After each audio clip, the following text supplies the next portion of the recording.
Hello, ನನ್ನ ಹೆಸರು doctor ಕಾರೆಡ್ಡಿ Sridhar Reddy. ನಾನು ಸ್ಟೇಪ್ಲರ್ ಮತ್ತು general surgeon, treatment range hospital, Hyderabad. ಇವತ್ತು ತುಂಬ ಮುಖ್ಯವಾದ ಟಾಪಿಕ್ ಏನಂದರೆ, ಜಾಸ್ತಿ ಜನ ನನ್ನ ಕೇಳೋ ಪ್ರಶ್ನೆ ಏನಂದರೆ ಫ್ರೆನ್ಯುಲೋಪ್ಲಾಸ್ಟಿ. ಫ್ರೆನ್ಯುಲೋಪ್ಲಾಸ್ಟಿ ಒಂದೇ ಮಾಡಿಸ್ಕೊಂಡ್ರೆ ಸರಿ ಹೋಗುತ್ತಾ? ಸರ್ಕಮ್ಸಿಷನ್ನ ಅವಾಯ್ಡ್ ಮಾಡಿ ಬರೀ ಫ್ರೆನ್ಯುಲೋಪ್ಲಾಸ್ಟಿ ಮಾಡಿಸ್ಕೊಳ್ಳೋದ್ರಿಂದ ಎಷ್ಟು ಪರ್ಸೆಂಟೇಜ್ ನೋಡೋದಾದ್ರೆ ಎಷ್ಟು ಮಾತ್ರ ಬೆನಿಫಿಟ್ ಆಗುತ್ತೆ ಅಂತ ಇವತ್ತು ಹೇಳಬೇಕು ಅನ್ಕೊಂಡಿದ್ದೀನಿ. ಹಾಗಾದ್ರೆ ಈ ಸರ್ಕಮ್ಸಿಷನ್ ಸರ್ಜರಿ ಏನಿದೆಯೋ, ಯಾವಾಗಲಾದರೂ ಆಗಲಿ ಸರ್ಕಮ್ಸಿಷನ್ ಸರ್ಜರಿ ಜೊತೆ ಫ್ರೆನ್ಯುಲೋಪ್ಲಾಸ್ಟಿ ಮಾಡಿದರೆ ಅದು ಅಕ್ಯುರೇಟ್ ಅಂದರೆ 100% ರಿಸಲ್ಟ್ನ ನಾವು ನೋಡ್ತಿರ್ತೀವಿ.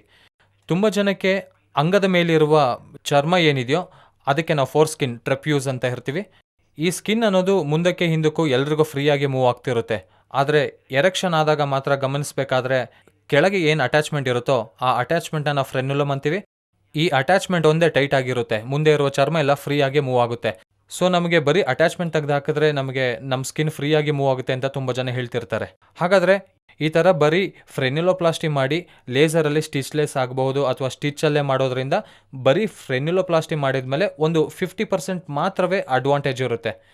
ಯಾಕಂದರೆ ಸ್ವಲ್ಪ ದಿನ ಆದಮೇಲೆ ಅಲ್ಲಿ ಒಂದು ಬ್ಯಾಂಡ್ ರೀತಿ ಫಾರ್ಮ್ ಆಗೋದು, ಸರ್ಕಮ್ಸಿಷನ್ ಈ ಫ್ರೆನ್ಯುಲೋಪ್ಲಾಸ್ಟಿ ಮಾಡಿದ್ಮೇಲೆ ಒಂದು ಬ್ಯಾಂಡ್ ರೀತಿ ಫಾರ್ಮ್ ಆಗೋದು. ಎಷ್ಟೇ ಫ್ರೆನ್ಯುಲೋಪ್ಲಾಸ್ಟಿ ಮಾಡಿದರೂ ಅಷ್ಟು ಸ್ಕಿನ್ ಅನ್ನೋದು ಕೆಳಗೆ ಮೇಲ್ವರೆಗೂ ಮಾತ್ರ ಅಟ್ಯಾಚ್ ಇರುತ್ತೆ, ಕಂಪ್ಲೀಟಾಗಿ ಮುಂಚೆ ಥರ ಹಿಂದಕ್ಕೆ ಬರಲ್ಲ. ಸೊ ಇದರಿಂದ ನಾಳೆ ಸೇರಿದಾಗ ಅಂದರೆ ಇಂಟರ್ಕೋರ್ಸ್ ಮಾಡಿದಾಗ ಅಷ್ಟು 10% ಪೈನ್ ಅನ್ನೋದು ನಮಗೆ ಬರ್ತಿರುತ್ತೆ.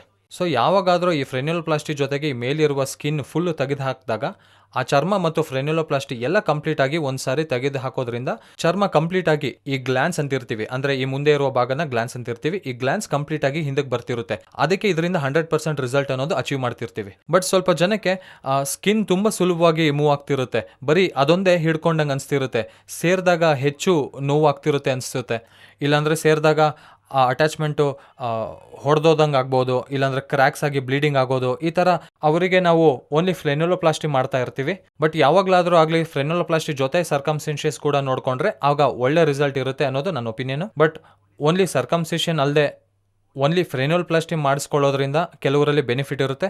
ಸೊ ಈ ರೀತಿ ಪ್ರಾಬ್ಲಮ್ಸ್ ಬರೀ ಫ್ರೆನ್ಯುಲರ್ ಇಶ್ಯೂಸ್ ಇದ್ದು ಫ್ರೆನ್ಯುಲೋಪ್ಲಾಸ್ಟಿ ಮಾಡುವುದು ಆಗಿರ್ಬೋದು, ಇಲ್ಲ ಫ್ರೆನ್ಯುಲೋಪ್ಲಾಸ್ಟಿ ಮಾತ್ರ ಬೇಕು, ಇಲ್ಲ ಫ್ರೆನ್ಯುಲಮ್ ಬ್ಲೀಡ್ ಆಗೋದಾಗಲಿ, ಇಲ್ಲ ಫ್ರೆನ್ಯುಲಮ್ ಕಟ್ ಆಗೋದಾಗಲಿ, ಇಲ್ಲ ಈ ಫ್ರೆನ್ಯುಲಮ್ ಜಾಗದಲ್ಲಿ ಪೇಯ್ನ್ ಆಗೋದು, ಈ ಥರ ಸಮಸ್ಯೆ ಎಲ್ಲ ಕಂಡಲ್ಲಿ ನನ್ನ ಕನ್ಸಲ್ಟ್ ಮಾಡಿ.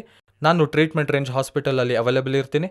ಒಂದು ವೇಳೆ ನಿಮ್ಮ ಫೋರ್ ಸ್ಕಿನ್ ತುಂಬ ಈಸಿಯಾಗಿ ಮೂವ್ ಆಗ್ತಿದೆ, ಹೆಲ್ತಿಯಾಗಿ ಇದ್ದರೆ ಓನ್ಲಿ ಫ್ರೆನ್ಯುಲೋಪ್ಲಾಸ್ಟಿ ಮಾಡಿಸ್ಕೊಳ್ಳೋದ್ರಿಂದ ಅಡ್ವಾಂಟೇಜ್ ಇರುತ್ತೆ. Thank you.